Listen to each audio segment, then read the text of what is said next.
गुड़गांव में Jantar Mantar part 2 police प्रशासन ने गुड़गांव में कल करके दिखाया है।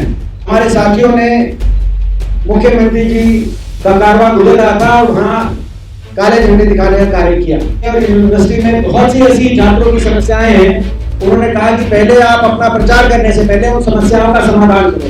उस बात को भी लेकर कल उसके बाद नेता विपक्ष राहुल जी गए और जंतर मंतर में पुलिस बर्बरता हुई बच्चों पे उसकी मांग को लेकर इन्होंने काले झंडे दिखाए। पुलिस कस्टडी बहुत बड़ी चीज होती है। बहुत संगीन क्राइम के बाद पुलिस कस्टडी में रखा जाता है। परिवारों को दुखी किया है और उनके प्रतिष्ठानों को निशाने पे लिया है।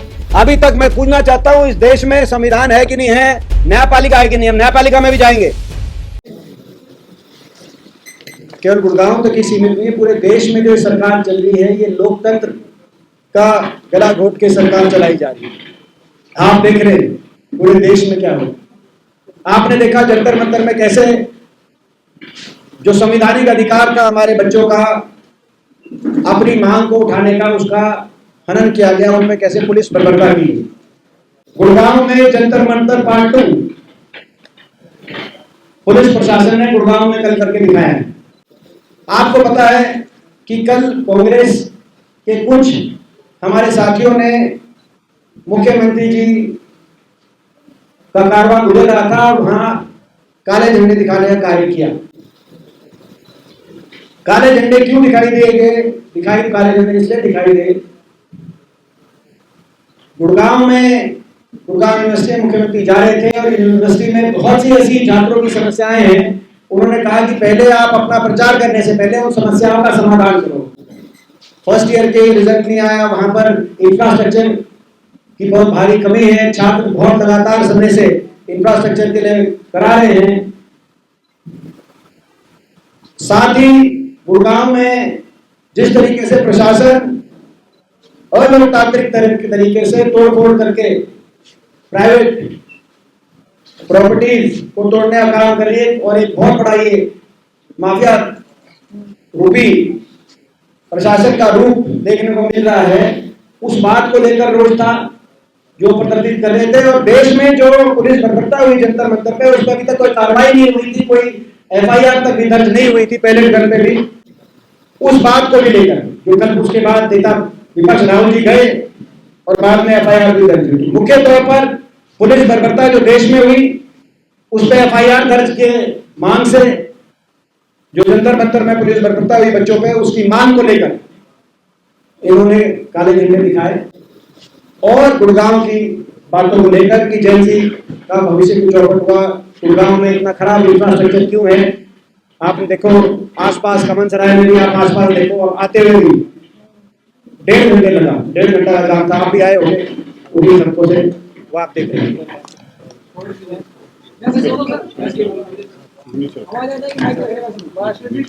लेकिन उसके बाद पुलिस ने क्या किया? ये काले झंडे दिखाए। लोकतंत्र में, प्रजातंत्र में किसी का विरोध करने का अधिकार प्रजातांत्रिक अधिकार है, संवैधानिक अधिकार है। उसके बाद लेकिन पुलिस ने जो बर्बरता करी, कायराना पुलिस ने कार्रवाई करी, वो काला इतिहास बना। गुड़गांव के इतिहास में, गुरुग्राम के इतिहास में काला इतिहास बना। पुलिस ने CIA की अलग अलग टीम्स लगाई पूरे गुड़गांव में और एक एक को उठाने का काम किया। जो कांग्रेस का साथी वहां पे मौजूद था,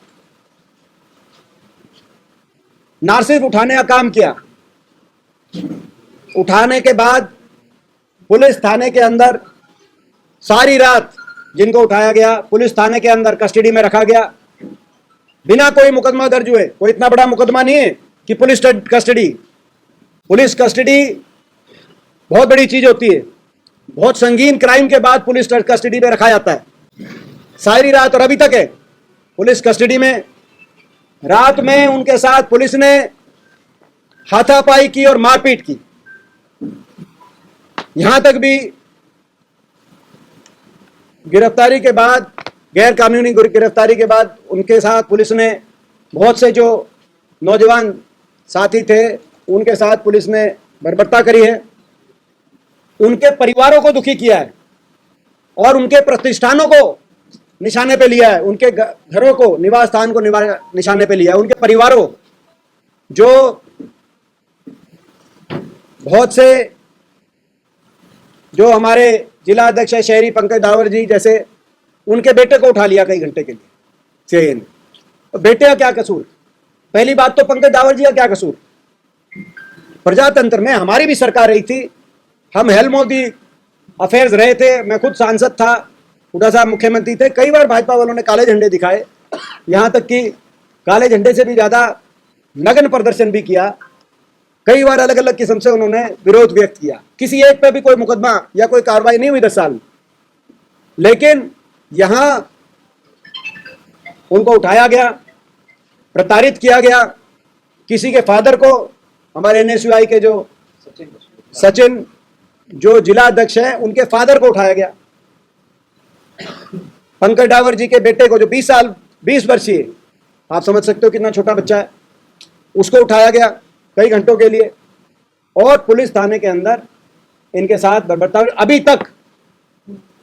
अभी तक मैं पूछना चाहता हूं, इस देश में संविधान है कि नहीं है, न्यायपालिका है कि नहीं? हम न्यायपालिका में भी जाएंगे, अभी तक रिलीज नहीं किया गया। अभी भी ये कहा जा रहा है कि अभी करेंगे, जबकि काफी कार्रवाई, हमारे सुबे सिंह जी वहां मौजूद थे, पल पल हमारी बात हो रही थी, हमारे वकील साथी मौजूद थे, बॉन्ड वगैरह की भरने की और वो सारी कार्रवाई कंप्लीट है, लेकिन अभी तक नहीं छोड़ा गया। पहली बार तो उठाना ही गैर कानूनी था, उठाना ही गलत था, असंवैधानिक था, लोकतांत्रिक था, गैर कानूनी था। और मैं एक वकील के नाते भी और लॉयर के नाते भी कह रहा हूं, और एक कानून बनाने वाले लोगों में मैं लॉ मेकर में हूं, मैं एक सांसद हूं पिछले 22 साल से, आप जानते हो, उस नाते भी मैं कह रहा हूं, कानून की भावना नहीं है कि सरकार इस तरीके से उसका कानून का अब्यूज करे। हमारी मांग है, और इसमें एक आधे विशेष अफसर का नाम आया है जिसने अपनी विशेष रूप से इसमें भूमिका, उनकी अपनी कोई व्यक्तिगत बात को लेकर उन्होंने इस कार्रवाई को अंजाम देने में और ज्यादा सीमा लांघकर, जो कानून, संविधान, लोकतंत्र की सीमाएं हैं उसके लांघने में, जो पूरी सरकार है, लेकिन एक आधे अफसर का विशेष रूप से इसमें नाम आया है। अफसरों को नहीं भूलना चाहिए कि उन्होंने संविधान की शपथ ली। अफसरों को नहीं भूलना चाहिए कि देश में बदलाव भी एक परमानेंट चीज है, देश का इतिहास ये बताता है। इस बार